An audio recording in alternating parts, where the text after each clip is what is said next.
Everybody okay? Hey, buddy. Eyes up here.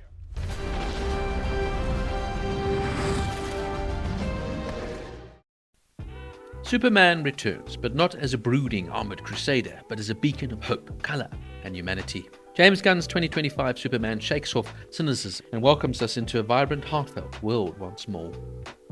Directed and written by James Gunn, Superman serves as the inaugural live-action installment of the newly rebooted DC Universe, or DCU, a fresh launch that discards prior continuity baggage and invites a younger audience to embrace the Man of Steel anew. Released on July 11, 2025, it marks the beginning of Chapter 1. This isn't an origin story. Instead, we meet Superman already as Clark Kent, working as a reporter, navigating dual identities of both alien and human. This Superman is already established, with Gunn playing off the fact that we already know Superman's origin story. Headlining the title role is newcomer David Corenswet, making his most significant breakthrough since Juilliard. His performance hailed for recalling the warmth of Christopher Reeve's classic portrayal. Director James Gunn himself praised Corenswet's Superman face and acting rigor.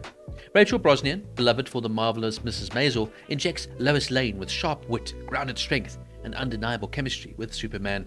And Nicholas Hoult, well, he nails down Lex Luthor with his signature bald look, creating a memorable new villain, rivaling Gene Hackman's classic take on the character. At the end of the day, Luthor, of course, is Superman's arch-nemesis, so who best to go up against Superman than Luthor himself? The film also expands the DCU's roster early. Nathan Fillion here now plays Guy Gardner, or Green Lantern. Ed Gaffney plays Mr. Terrific, and Isabella Merced plays Hawkgirl, with Anthony Carrigan playing Metamorpho. Musically, the film resonates with nostalgia and innovation. John Murphy and David Fleming sculpted the score, weaving in themes from John Williams' unforgettable Superman March as a core thread. Behind the scenes, the film's July 11, 2025 release date was a deeply personal tribute, as it falls on James Gunn's late father's birthday. Nathan Fillion's inclusion continues his streak of appearing in every Gunn project that he's ever made. David Corenswet insisted on reinstating Superman's signature red trunks, classic, bold, and kid-friendly. Something dropped during Henry Cavill's take on the character. And a fun fact, Krypto was added after Gunn's own pup inspired the idea. His real dog, Ozu, even modelled a CGI version. Trivia even goes meta, with Corenswet, who of course plays Ultraman, voicing the hammer of Barovia, disguising deeper theatrical chops. 5 actual Green Lantern rings were produced for the film, with Nathan Fillion getting to keep one after post-production. The Superman channels the messy, hopeful heart of its original creators, Jerry Siegel and Joe Shuster, reborn for our times. It asks, what if an immigrant alien came to Earth with love and kindness as his weapons? In a polarized world, Superman's optimism isn't naive, it's punk rock. A compelling moment unfolds during a confrontation with Lex, as Superman admits that being called alien hurts and that vulnerability is his power. That emotional authenticity, birthright versus upbringing, is a central theme to the film's plot. Also, Gunn makes references here to words like illegal alien, the immigrant status, and also the symbolism of the fictional Eastern European country of Bavaria attacking a much smaller, defenseless country is definitely symbolic of the world's current political climate.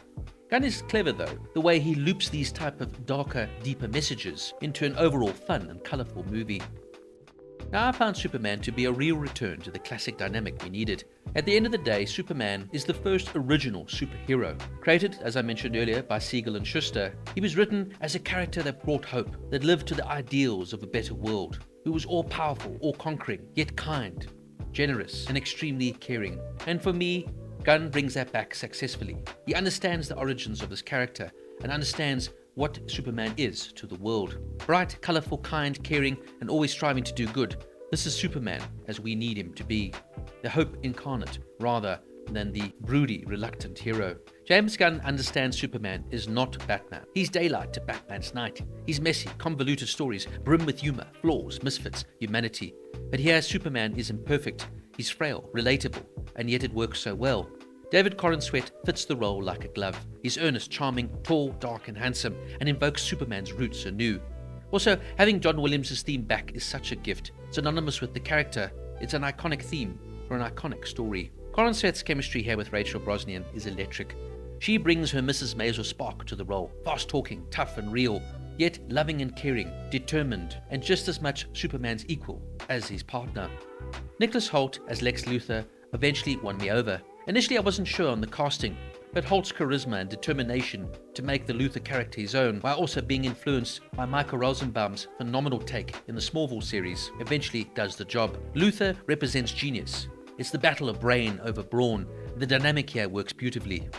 Luthor can't understand why the most all-powerful being in the world doesn't want to rule it, but instead help it, and so does everything in his power to bring Superman down to his level and eventually conquer the Kryptonian. He's cleverly written, dynamic, as Gunn understands the rivalry and animosity between these two characters. And Krypto, for some reason, steals the show. I was initially skeptical about the addition here of Super Dog, but it's so cleverly done here, and Gunn reminds us firstly of his love for animals, but also reminds us of Superman's humanity in caring for animals too. I love how the story now frames Kal-El not as the predestined. He's less of a deity here, but more adopted and grounded by his Earth parents, chasing goodness instead of being born that way. Superman rather chooses to do good, not because he was told to, but because he wants to. Here we move away from the Messiah-like complex that Schneider added to his films, and we see a rather grounded, humble Clark Kent, who saves people because he can and wants to. This is a joyous, over-the-top, escapist, bombastic, and heartfelt film, and it clocks in as a coming-of-age blockbuster that is pure fun. Yes, the story can be somewhat convoluted at times, and Gunn can go over the top, and he can be a bit of a messy director, but it is one of those films where you've kind of got to switch off, sit back, and relax, and just be taken on a ride. With cameos like Nathan Fillion's Guy Gardner, Eddie Gathie's Mr. Terrific, and Isabella Merced's Hawkgirl, and playful Easter eggs galore, the film teases a larger DCU narrative while still flying triumphantly on its own. This is a film that doesn't labor over origin lore. Instead, we are thrown right into the adventure, which maybe could be seen as a misstep, as Gunn is trying to reintroduce the new DCU extended universe. But I guess rather than re-establishing a story that we all know so well, Gunn jumps right in, as if we're in part 2 of a trilogy. I did find this somewhat disjointed, but do understand the overall intention. This isn't just a reboot, it's a love letter to what made the character timeless: hope, humanity, and bold brightness. It's messy, it's fun, and heartfelt, and frankly, something we all need right now. Superman gets an 8.5 out of 10.